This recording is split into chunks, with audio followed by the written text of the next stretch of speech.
Hey everyone, Vito from MoreBeer. We're in beautiful downtown Martinez at Cielo Brewing. They're making amazing beer, so we're gonna go in and talk to them about kettle sours. So if you're interested in kettle sours, check this episode out. It's one for you. Let's jump into Guava Dreams, this gold medal winning kettle sour. I think you probably make the best kettle sours in the Bay Area, in my personal opinion. Let's talk about this beer specifically, and let's give homebrewers some tips on how to make an amazing kettle sour. We all knew it was amazing. Everybody loves it in the Bay Area, but then you win a gold medal at GABF. Tell me how that experience felt. It was during COVID, right? So maybe we weren't there. Yeah, actually it was during COVID. Tell me how that went down. So I remember that day, like, I think I was doing like a double batch or something. Obviously, like, we were during COVID, trying to keep up with our beer, canning pretty much everything. And then I started getting texts from you guys, like you, Justin, Sager, Craig from Shadow Puppet, from Morgan Territory, like, congrats. I'm like, then I look at my friend, like, what are you talking about? He was like, dude, are you watching JBF? And I'm like, no, I'm brewing. So I was doing a double batch by myself that day, and then I literally just went into the computer, brought my computer to the brew deck and see what was going on. So then I saw like, oh, Guava Dreams got gold, and then I'm still brewing, and then Yerba Buena got silver the same day. Same year, yeah. So Yerba Buena got silver the same year. Same category too? No, so this is American fruit, and the other ones are herb and spice. Yeah. Gotcha. Yeah, man. Which I love that Yerba Buena, man. Yeah, that's a really good one. That's like that mojito vibe, like you were saying. Yeah, it's a great beer. So talk to me, start to finish, about kettle sours and cultures and all that kind of fun stuff. Cool. Yeah, so funny story about this beer is that this was I never done a kettle sour homebrewing.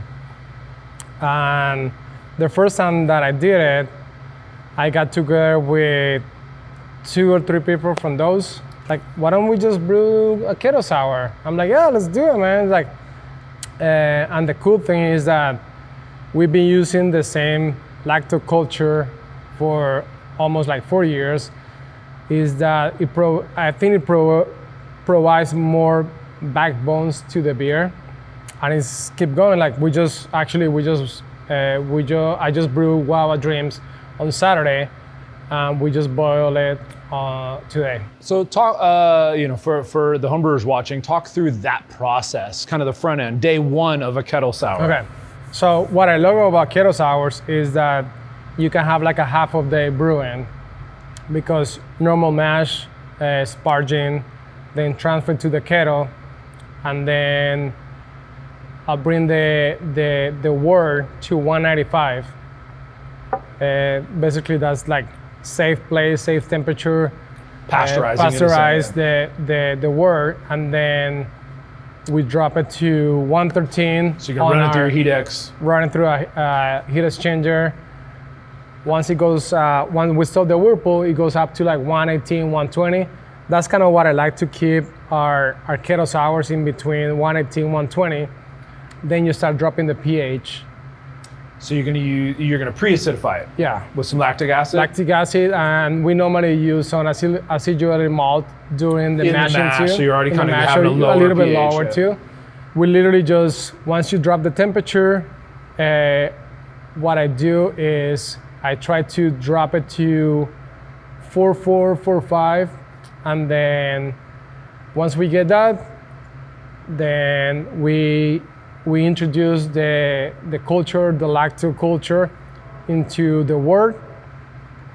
Obviously, like all that you're doing, like you have to have like separate cake coppers. You want to have like separate CO2 line for that.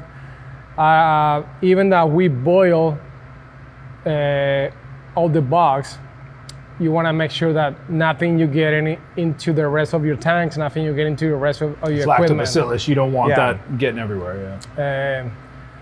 So then from there, once we add the lactoculture, it's normally 24 to 36 hours to reach the pH that we want. For guava drinks, we do 3.3. 3.3 is what you shoot for. Okay. 3.3 is what we shoot for. And the way we do our Kettle sour is like, you gotta think about it like, what kind of fruit are you adding? Is it like a sweet fruit, or is it like a stringer or tart fruit?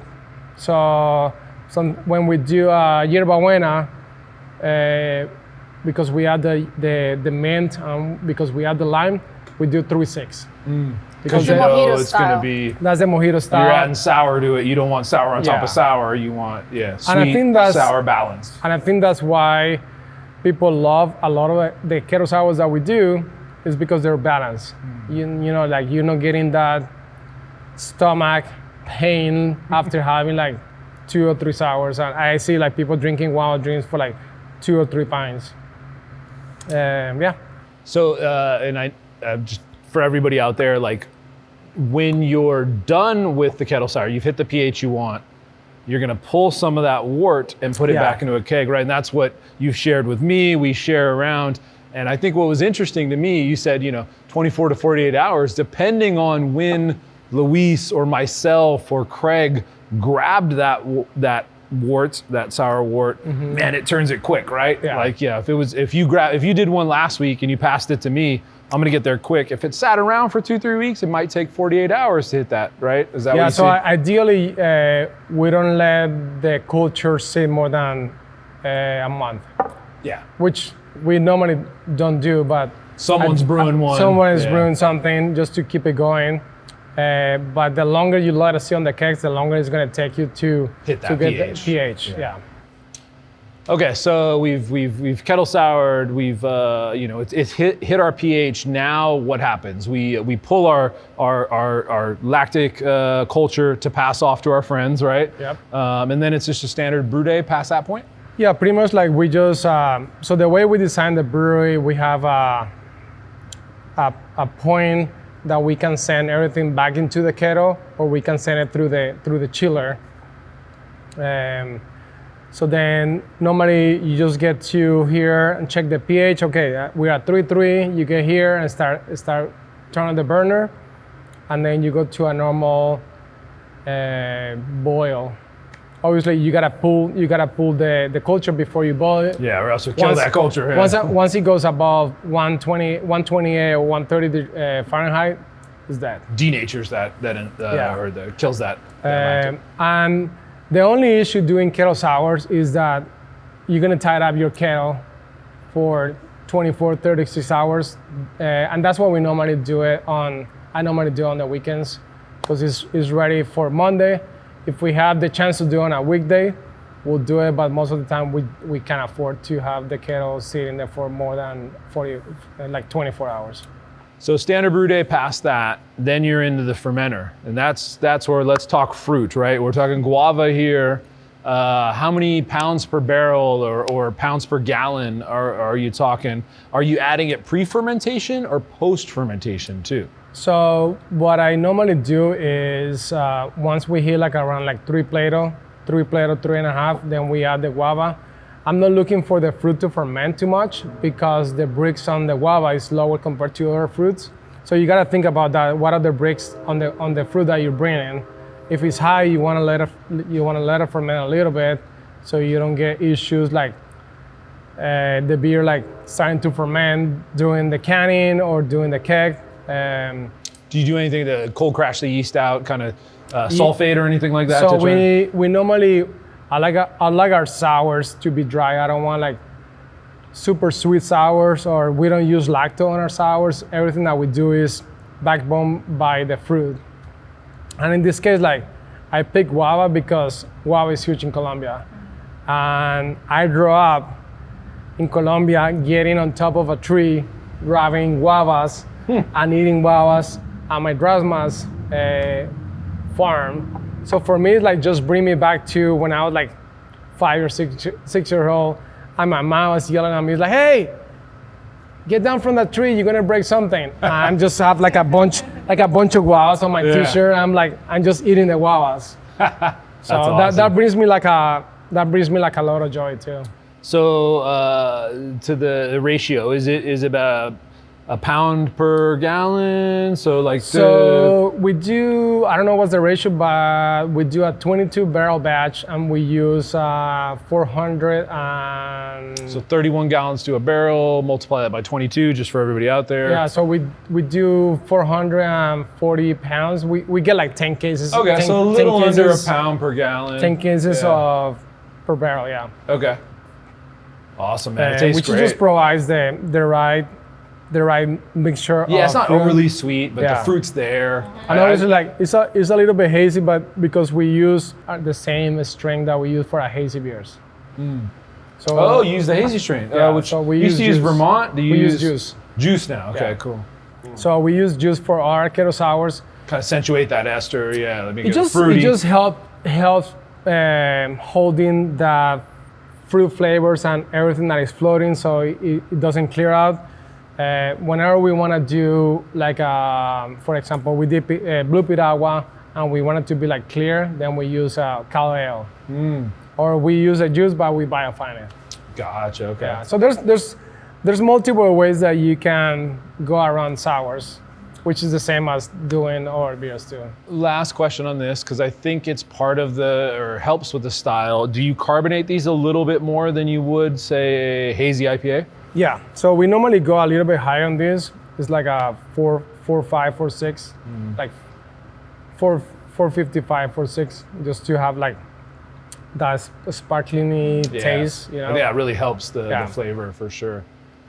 All right, last question, not related to Guava Dreams, but a fruit that you turned me on to, talking about South American fruits. If you can pronounce it. I can say soursop. I know how to say soursop, but guanamana? Guanabana. Guanamana. So good. So good, man. Like it's like banana and lime, right? Like Yeah, is the flavors that I get from it. It's unique. Like the first time that Cielomar went to Colombia, once we were together, like we went to a market, and she tried like 20 different fruits that she God, never I've tried never before. even Yeah, seen so they in didn't my have. life. There's no soursop in Puerto Rico. There is actually. There is, Okay. but there's so many other fruits in Colombia that I've never even seen in my life. Interesting. It's Yeah, so that was awesome. man.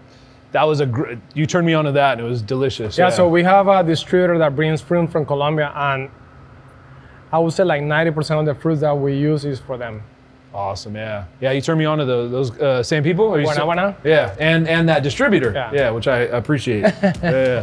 Well, thank you guys for sharing your time, your space, your beer with me. It's been great. Cheers. We did it.